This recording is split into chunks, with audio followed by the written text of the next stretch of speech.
Hey listeners, are you a fan of true crime? If you are listening to this podcast, then you most certainly are. During these strange times, are you looking for a new true crime podcast? Then you have found your new true crime obsession. My podcast, Riddle Me That True Crime, covers both older cases as well as current ones. I cover both well-known and more obscure cases, such as the strange death of Blair Adams, the cyanide coffee murder of Myrna Salihin, and the disappearance of Sri Lanka's richest man, Upali Wijewardene. Riddle Me That True Crime is available on Apple, Google Play, Spotify, Stitcher, and wherever you listen to your podcasts. Thank you. Now back to the show.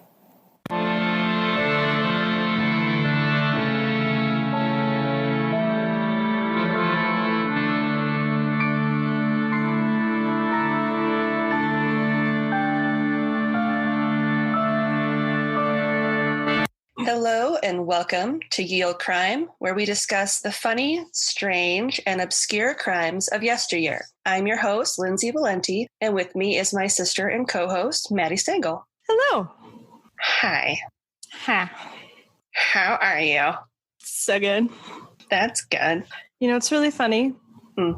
So we look at your comments, and I'm like a sensitive, delicate little flower. So Lindsay goes through them, posts like positive ones to like this little private Google document that we have. Mm-hmm. And I love that everybody's like, they just vibe so well. They're such a good sisterly dynamic. And I think that's really funny. Mm-hmm. I don't like, we had a terrible sisterly dynamic, like all growing up. For a long ass time we did. Yeah. For like 19 years. Yeah. It was until I was in college that you were like, I guess you're not trash. Yeah. We were on totally different like life stages. Mm-hmm. Yeah. I explain that to people too, because so there's a 6-year difference between us. And every time they were like, well, why don't you get along with your sister? It's like, well, when she started high school, when you were graduating high school, I started middle school. Mm-hmm. When I was graduating high school, you were getting married. Mm-hmm. You literally had a baby the day before I moved in for college. Yep. Like just totally different wavelengths. And it took you having a baby and me getting diagnosed with type 1 diabetes for us to be like, oh, hey, life is hard. Can we just like hang out? Yep. Can we be best friends? And then we were. So speaking of that, this is our final birthday episode. It is. This is the last birthday episode for the month of August. Celebrate it now. So I have one correction. Okay. And this is one that I kept forgetting to put in. Oh no, so it's like an old correction? It's an older correction. It was in like the way back of the cubby and you just figured out that it's expired? Yeah. Oh, bummer. All right, what is it? Well, to be fair, I heard about it a while ago, and then I was reminded about it again this week when I was at book club. So it's not too terribly old. Okay. So I will credit both people who told me. All right. Teresa from my book club, yep, who I love, as well as Emily, our friend from the Drink Drunk Dead podcast. At least they were friends. Yes. They both told me that in episode 6, the Long Pig episode with Alfred Packer. Yep. Remember the whole list of names that I said at the beginning of all the people? Yeah. And I couldn't remember I didn't know what WM meant. Yes. That is shorthand for William. Oh. Yeah, I wouldn't have got that. But no. The more you know. You really don't have enough time to spell William? Apparently they didn't back then. I mean, I get it. You got places to be. It takes a few months. But not everybody's literate. So right. That's also fair. Very fair. Well, thank you. Thank you guys for telling us. That's really helpful. Yep. William. I can sign all of things for Willie as WM. There you go. Yay. And it's a conversation starter. What does this mean? And they'll be like, ma'am, can you spell? I'll be like, no. I also don't read. Right. Is that why you drew a paw next to his name? Yes. Yes. And you know what I just realized? What? Because I'm the best person ever. Uh-oh. In my sources, I sourced 2 videos that I didn't watch prior to saying let's record, but I put them in my sources. So how about we do this fun thing where we go through the episode and we watch it together? Yes. I think that would be fun.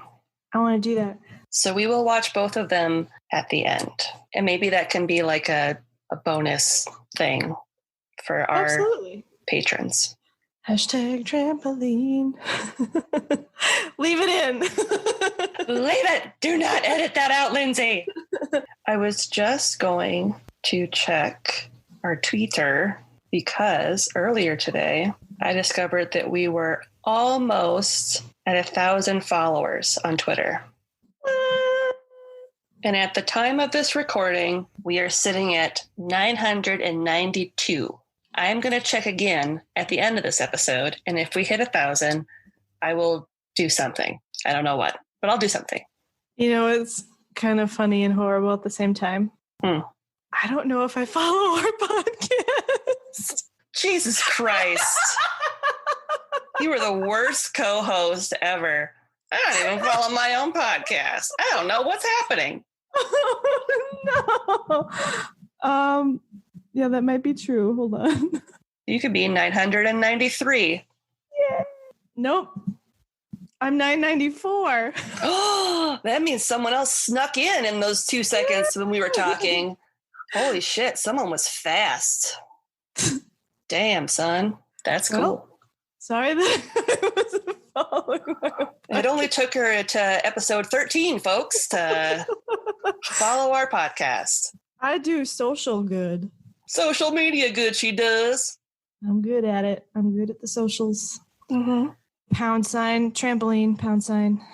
So like we mentioned before, this is the last of the birthday topics that Maddie picked for the month of August. And I kind of saved the best one for last.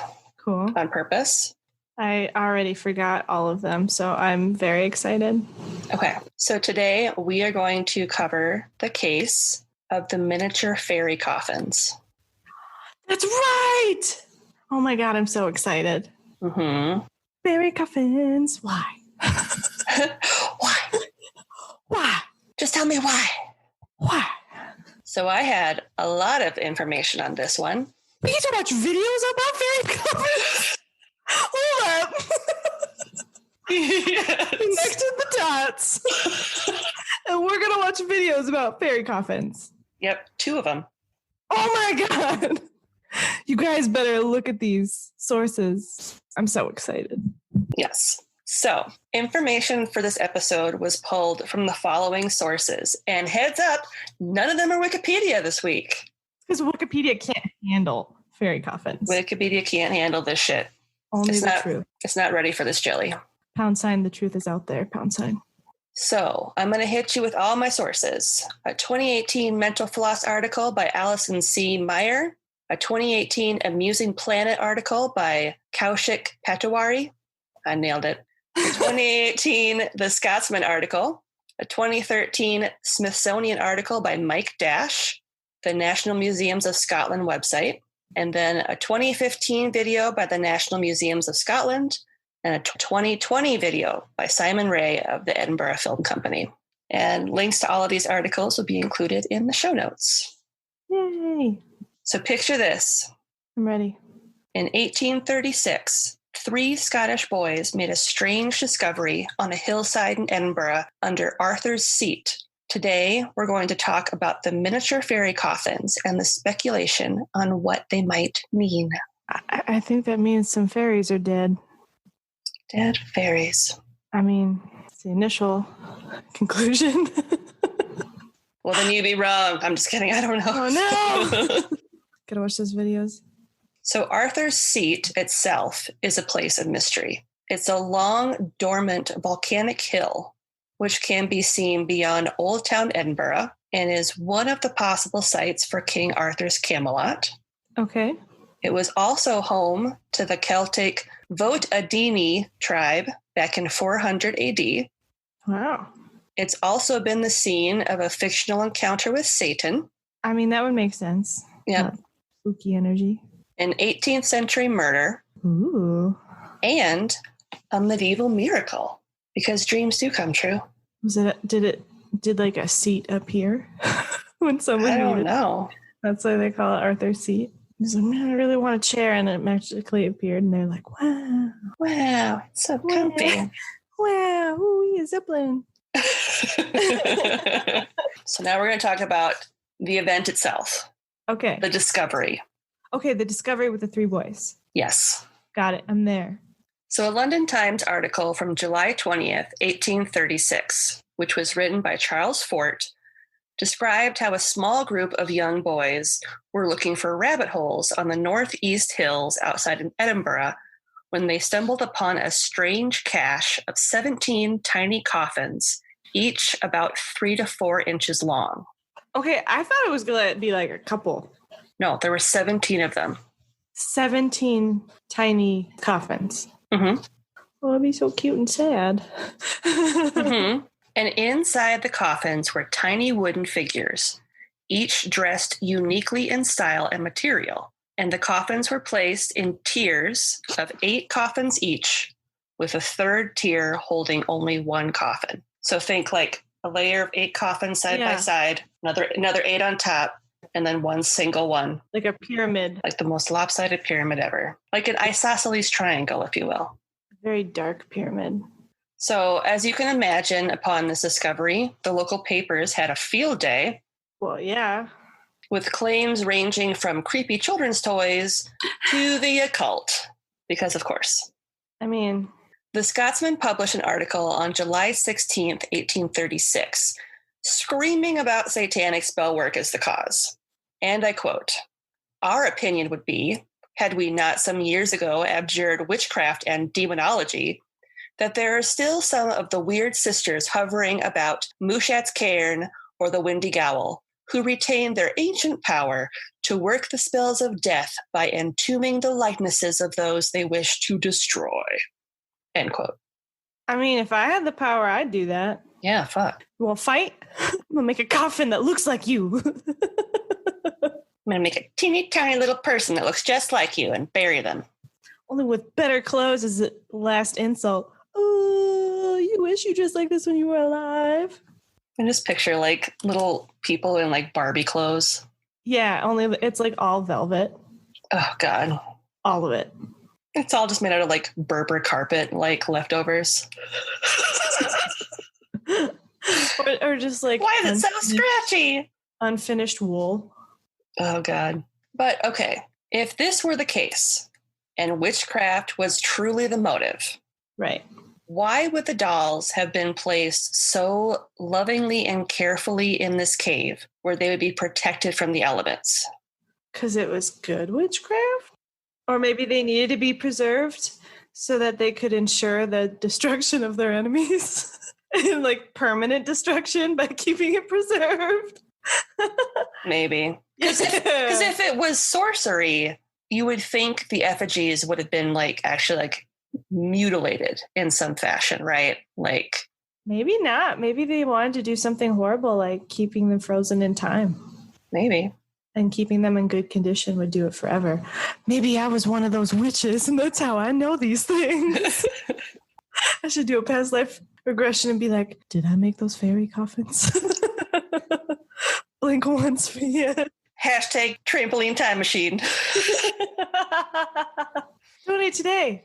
On Patreon. So about a month later, in August of 1836, okay, the Edinburgh Evening Post proposed another theory. Jesus Christ, Willie. Wow.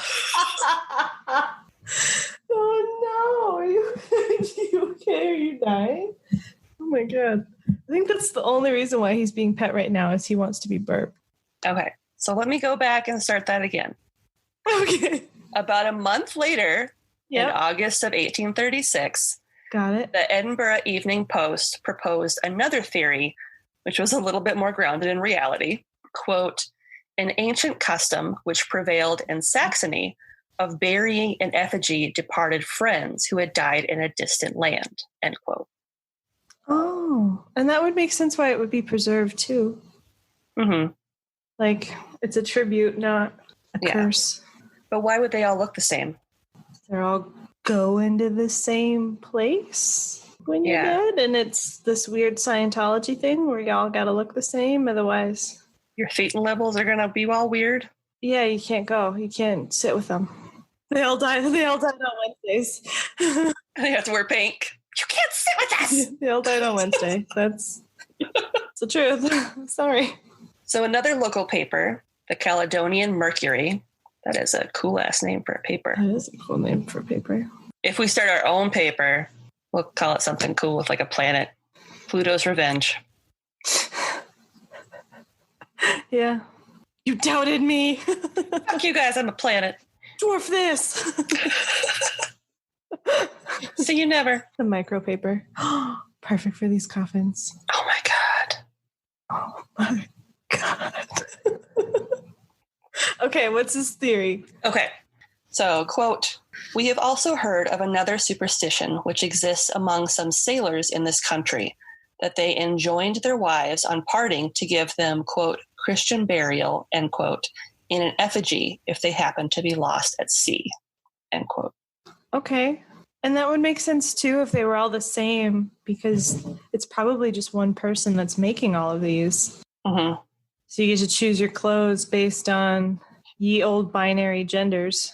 Okay. So we'll say that's true. Yeah. Regardless, George Dalglish, who was the keeper of Scottish history and archaeology at the National Museums of Scotland, commented in a 2015 video that there is no evidence of such a burial practice taking place in Scotland. These sorts of practices actually occurred elsewhere in countries such as Germany. Maybe they were a bunch of German immigrants that were like hanging out and they're like, hey, this cave's super nice. Let's leave all of our tiny coffins here. Just to be safe. Yep. So either way, unfortunately, fewer than half of the original coffins have managed to survive. Mm-hmm. Because boys are dumb, a number of them had been destroyed when they began pelting them at one another. Well, I mean, this is where you need video games, okay? Yep.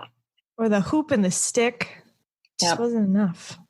You know what's better than a hoop and a stick? Throwing a coffin at your friend. That's fun. That sounds fun. I'm sorry. It just sounds great. Instead of hot potato, it's tiny coffin. Tiny coffin. Make sure they don't come out. Tiny coffin. Oh my God, could someone make that? Oh my God, I want a tiny coffin now. Like, by Hasbro. If like the coffin opens, you lose. Like, yeah, if the little person falls out, it's just like, no. Every time you throw it, like the little latch goes, keep, keep. Oh man. Got like a timer.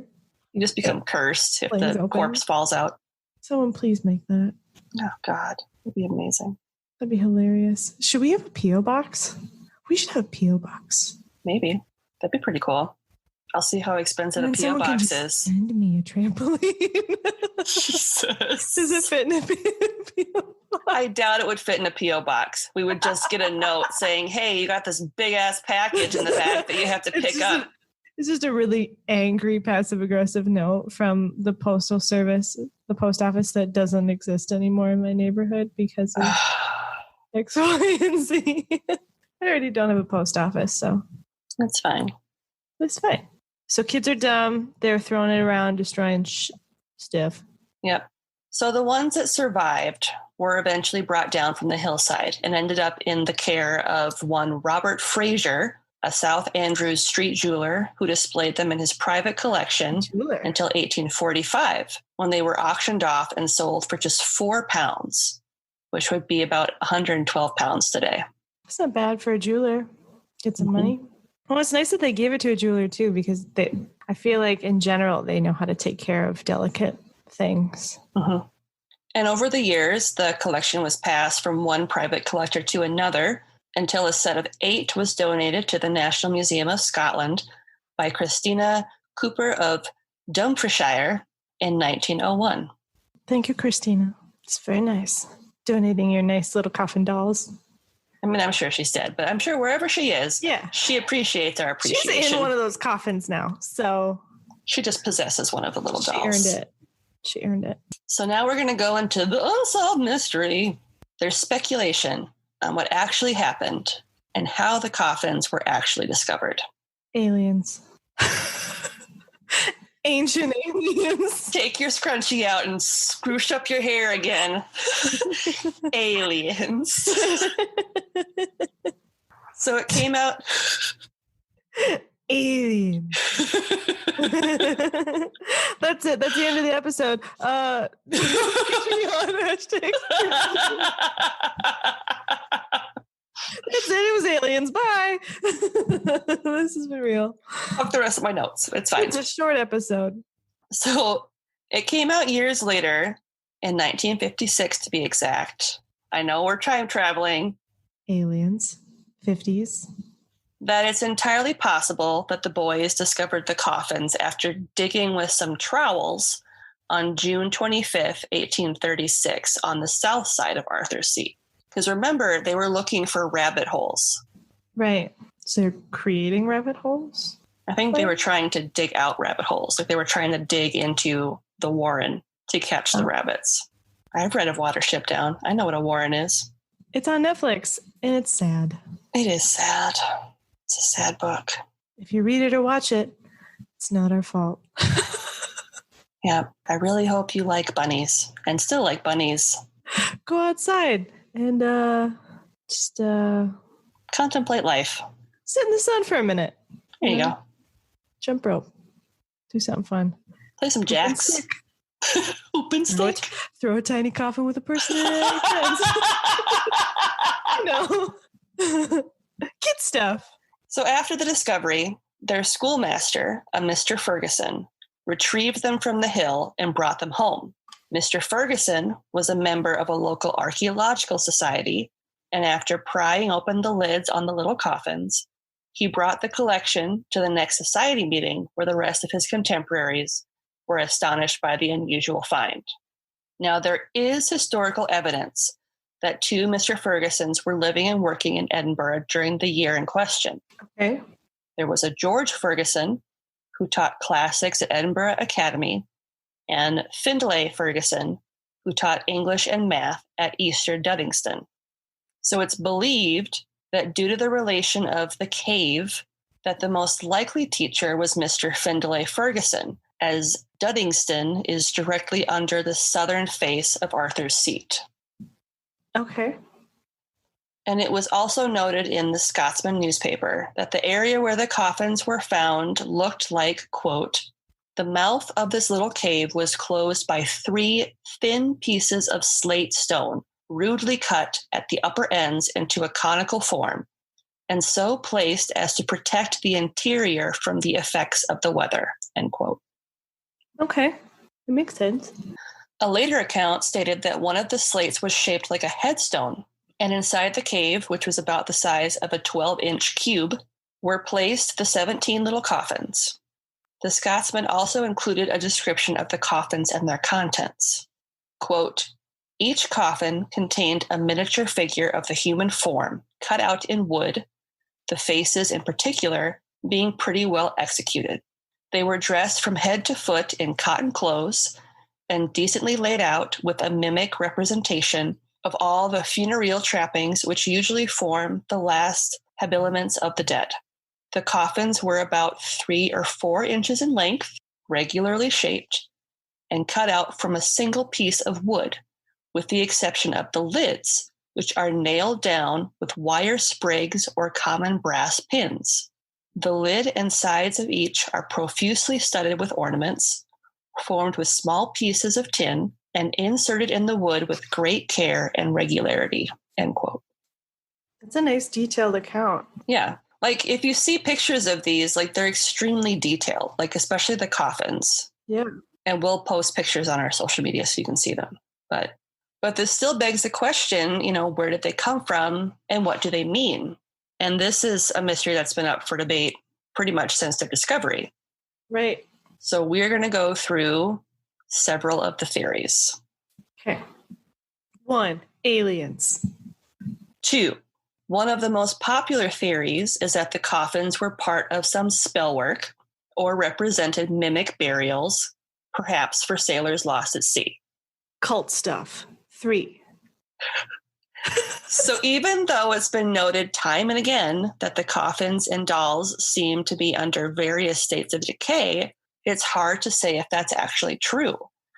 Remember that these were found by a group of punk-ass kids that decided it was cool to throw them at each other like a bunch of schmucks instead of being like, cool, witchcraft or something, and like grabbing some adults so they could figure out what the fuck they were. Fair. And it's more likely that the ones on the lowest tier in the nook where they were found were exposed to water damage. Yeah. While the ones nearest the top weren't as affected. Right. And if this is the case, then the theory that they were all buried over a span of several years is debunked. Yeah. Because obviously water's going to collect at the bottom. It's not like heat where it rises and collects at the top. It's fair. And in fact, the fairy coffins were studied extensively by Alan Simpson, a former president of the Royal Scottish Society of Arts, and Samuel Menefee, senior associate of the Center for National Security Law at the University of Virginia. And this took place in the 1990s. Okay. And these are their findings. Aliens. So 2 of the coffins were originally painted pink or red, with the interior of one being lined with paper that was made with rag fiber. And this dates them to sometime after the 1780s, based on the paper. Okay. Each coffin is a hollowed out solid piece of wood, with lids held in place by variously sized pins driven through the sides and the ends of the coffin base. The type of wood used to craft the coffins has been identified as Scots pine. Or as the Scots call it, pine. Exactly. And the type of tool used to make the coffins was most likely a hooked knife that was very sharp because of the clean cuts in the interior of the coffins. And they also hypothesized that the person who made them was not a woodworker by trade, as they did not use the tools that would have given them the most control over what they were doing, which is why none of them are uniform in shape. So it's like a hobbyist, essentially. Mm-hmm. And due to the variations in size and styles, it's believed that 2 people may have constructed the coffins, as most of them have square cut corners, but 3 of them have pronounced rounded edges. So somebody came in and was like, these are trash. I can do better. And then they were like, sand it, sand it, sand it, sand it.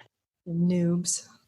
The tinned iron that was used as decoration seemed to be the same materials used for shoe buckles at that period in time, which led researchers to believe that it may have been a shoemaker or leather worker who made the coffins.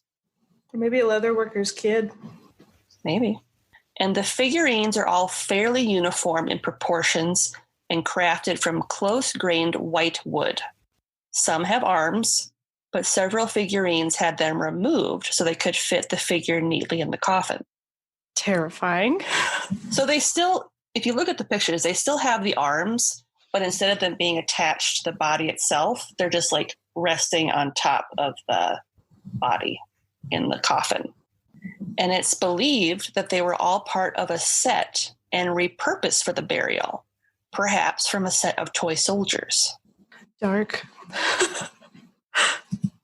And the reason they have this theory is that the figures themselves have indentations that lead researchers to believe they originally wore hats, and the carefully carved lower half of the body is shaped as if they were wearing tight knee breeches and hose, while the feet are blackened to indicate ankle boots, which is what military would have worn around that time.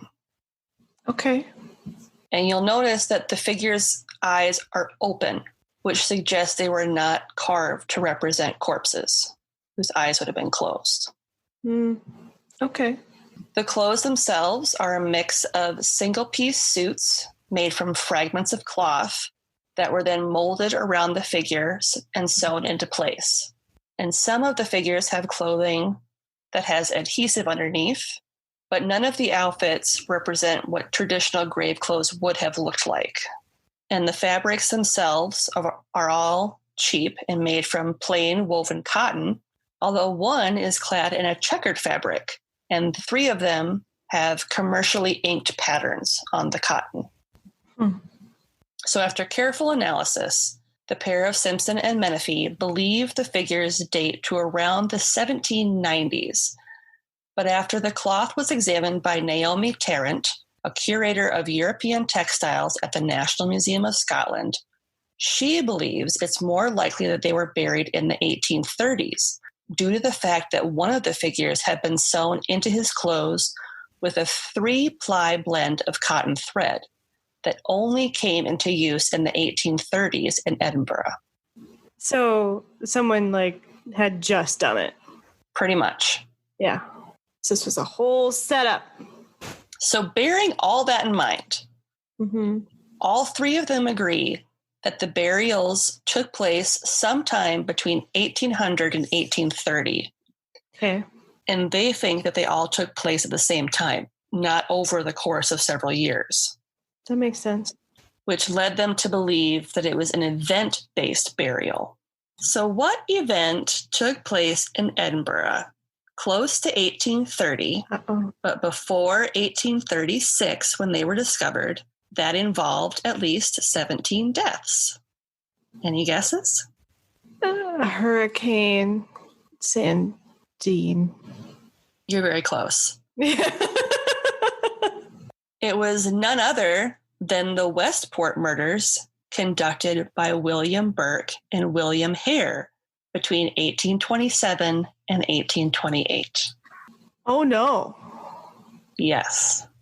Oh, no. Yep. Oh, so this fabric could be from the victims. Yes. Oh, no. And those kids were just throwing them at each other. I know. Oh, God. This escalated so fast. Now I really wish it was aliens. Oh. Okay. So since the story of Burke and Hare is super long and involved, I'm just going to give you the TLDR version of the story. Okay. For those that don't know, what is TLDR? Too long, didn't read. That's a Reddit-ism. So basically, Cliff Notes version for all of you olders. Burke and Hare were 2 Irish laborers working in Edinburgh in the late 1820s that turned a profit by working as grave robbers and selling fresh corpses to medical schools. The bulk of their victims were poor and less likely to be missed, 17 to be exact, only one of which passed from natural causes. The rest were burked, which is a term that means they were smothered to death, as Hare would cover the nose and mouth of their victim, while Burke would lay on their chest so they couldn't breathe. The pair were eventually caught, with Hare turning on Burke during the trial, for which Burke was convicted and hanged for the slayings. So that's the real watered-down version of Burke and Hare. Okay.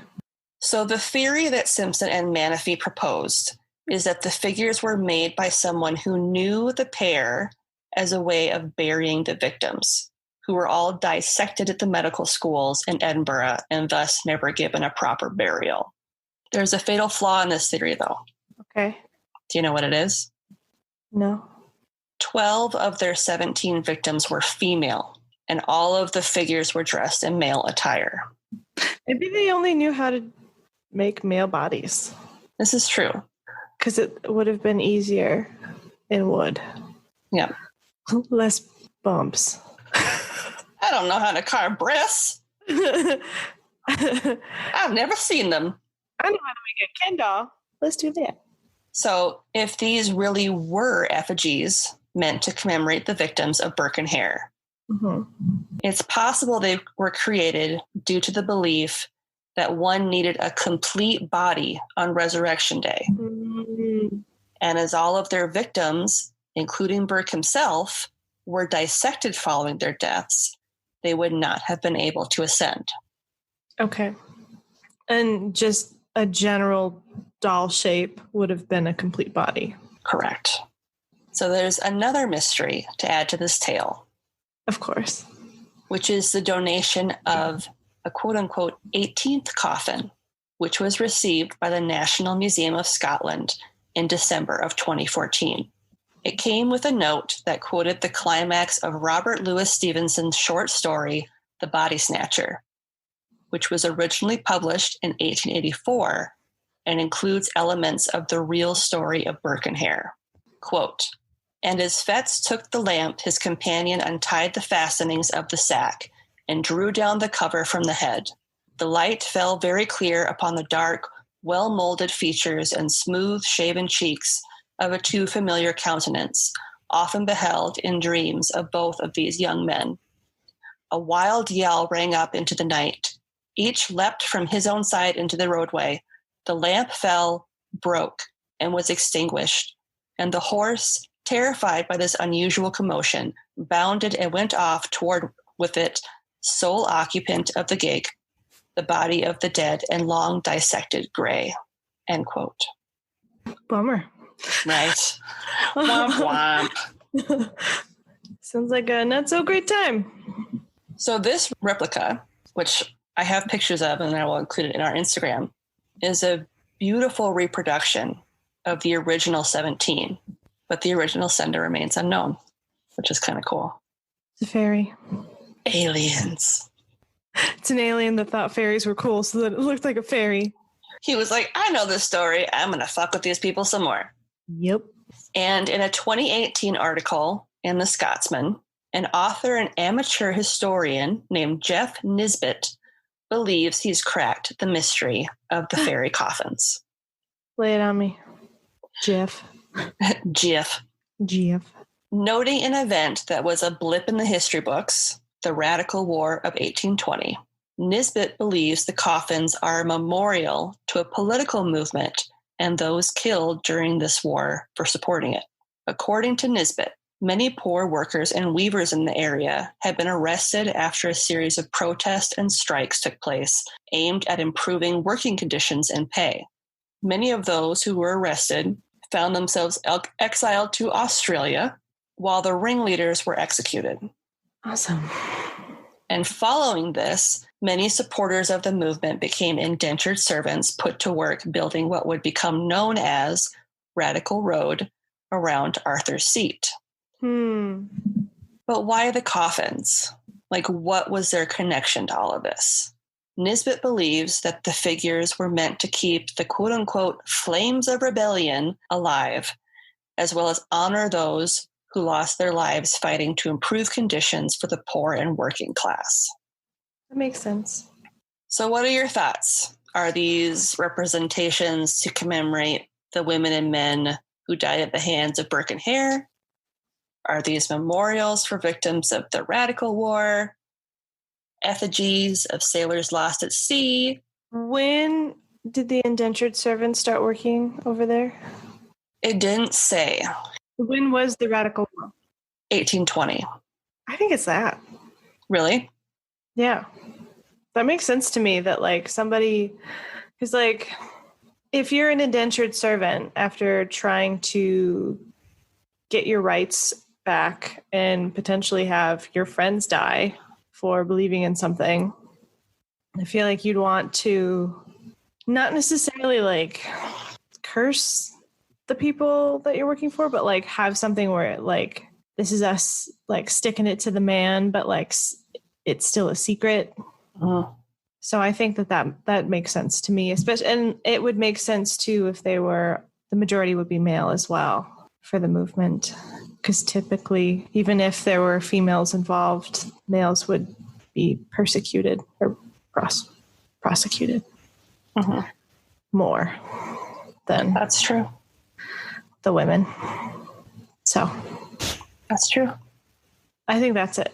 Because like the victims, it makes sense in a way, but like if you were wanting to commemorate the victims or like give them a proper burial, I don't think you would hide it like that.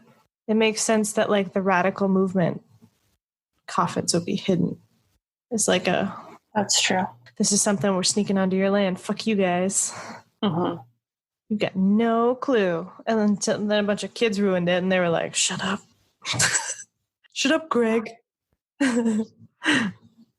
Yeah, I think it was the last one. What do you think? I don't know. I don't know that I have strong feelings one way or another. It's fair. I think I kind of don't want to know because I think the mystery itself is what makes it really cool. Nerd. Fuck you. I like the mystery. I like the mystery a little bit. I think it's cool. Well, cool story. Thank you. For sharing. Mm-hmm. So this week's podcast feature is very on brand because it's the Riddle Me That podcast. And it's run by our friend Jules. And it's a true crime podcast, but they're all cases that are unsolved or have some sort of mysterious aspect to them. Okay. And I love the way that she covers these cases because she will present the facts and then she'll ask questions of the listener. She'll be like, okay, so here's all the information, but does it seem right? Does it make sense? Yeah. Do you think that how things are being presented are really how they are? And she does a beautiful job with her research. She does a wonderful job. So I highly encourage all of our listeners to go check out the Riddle Me That podcast. Awesome. And I will have a link to it in the show notes. Yay. And last but not least, we have another listener story today. Yay. Listener story. Who is it? Who wrote in? It is from our friend Emily at Drink Drunk Dead. Hey, Emily. I'm ready. Okay, so Emily says, all right, so I'm going to tell you about an experience I had many years ago that I don't talk about a whole lot because people think I'm crazy. It was in my old house, which was a turn of the 20th century home, and it was during the wintertime. All of our windows and 2 of our 3 exterior doors were all plasticed up. So, like how you cover them up in the winter to keep out the cold. Mm-hmm. She said, one night, my husband went to stay with one of his friends, and my best girlfriend came over to stay with me and my baby son. We had been in the house since around 7 p.m., and we woke up the next morning. Then probably around 10 a.m., we were making breakfast and coffee and just having a relaxing morning. We went into the kitchen and we started to hear a strange noise. So we looked around trying to figure out where this noise was coming from. And as we looked up towards the ceiling near the refrigerator, which had a little set of inset lights, we saw a female sparrow fly out of the wall. And we were absolutely flabbergasted. We saw this with our naked eyes. She wasn't sitting on the light sockets. She wasn't sitting on the refrigerator. She came out of the wall. Whoa. Yeah. Many people have asked us both whether the bird could have gotten in through the chimney, but that's impossible because our fireplace was completely bricked off. So there was no entrance. Our attic had a separate door, which was also sealed up because of winter, and there were no other entryways, only the front door. We'd been in the house for over 12 hours without opening any doors. I know there was no other way for that bird to get inside. We managed to capture the very frightened female bird and take her outside and set her free. But we never did figure out how she got inside or why she would look like she's coming directly out of the wall. Hope you guys enjoyed my very strange experience. It's a glitch in the Matrix. See, and my first thought when I read that was Ghost bird. I was like, great, you just released an interdimensional sparrow into the wild. Talk about an invasive species. Nice. You're so sensitive. I am so sensitive. Yeah. But that's crazy. That's insane. It could totally be a glitch in the Matrix. I think it's a glitch in the Matrix. Some sort of portal or something. Yep. Nuts. Bananas. How was your birthday, Lindsay? How was my birthday? It was okay. No, it was good. It was just okay. It was all right. It was good. So my birthday was on a Friday this year. So I took the day off of work. Awesome. So I can do that as a 37-year-old lady. 37-year-old lady. And we being me and my husband and my 2 daughters, went to Stillwater, Minnesota, where they have some really nice trails. And we grabbed some lunch while we were there, had like a picnic lunch. And we're kind of cool in that my husband has a one-wheel like skateboard thing, and my oldest has a skateboard that's been tricked out with an electric pack so she can So she can do a similar thing? Yep, so it's got a remote control, and we also have an electric scooter. So it was Thomas on the one wheel, Steffi on her electric skateboard, and Serafina and I on the electric scooter. Nice. So we just kind of like were zipping around the trails, which was fun. Sounds fun. And it was a really nice day when we were out. We got some Mediterranean food for dinner on the way home. Nice. Filfala in Minneapolis, if you ever have a chance to go there. They make their own Turkish bread and their own hummus. Yum. It is amazing. And you get a lot of food for like cheap. Like it's a good deal. So that was fun. You guys came over for my birthday on Saturday. Yep. And we had a little outdoor social distance friendly party. Yep. No, you guys came over on Sunday because I got stung by ground bees on Sunday. That's right. It was Sunday. Yeah, I discovered that the ground bees that used to be living underneath some bushes in the front of my yard decided they wanted to move into the siding on the side of my house that's right next to my deck. So as I was brushing all the shit off of my deck for this party that was going to take place, I got stung by a ground bee, and those hurt really fucking bad. Yep. Stings in general are not great. Yeah. So I found a can of Raid, and I sprayed the ever-living shit out of where they live. Absolutely. I think they're all dead now. Good. That's what you get, fuckers. That's my house. Get out of my house. I do think I'm allergic, though, because my arm was swollen for like 3 days. So. That's no good. I'm sorry. So that was fun. But other than the bees being bitches, it was a pretty good birthday weekend. Good. Yay. Yay. Yay. Did you get your gaming console so you can start playing Sam & Max? I did, and I have, and it's awesome, and I have no regrets. I've already won, so like there's like 5 stories, and I sent Santa to hell, so nice. Killing it. That's awesome. It's just like I remembered. It's just like I remembered. That's awesome. It's so great. It's so great. I recommend it. If you guys are okay with the graphics being very, very slow, occasionally like real slow, it's worth it. And it was, I think what the funniest part was, is you know how like when you have a Wii, they have like the Me area where you can like find other Miis in your area. Mm-hmm. Just me. If I go back to 2008, I can find some friends. Time travel trampoline. But I was like, let's just see it. I hit like the parade thing, and like I didn't even show up. Mimi was like, this is embarrassing. So I actually really enjoyed that. I thought that was funny.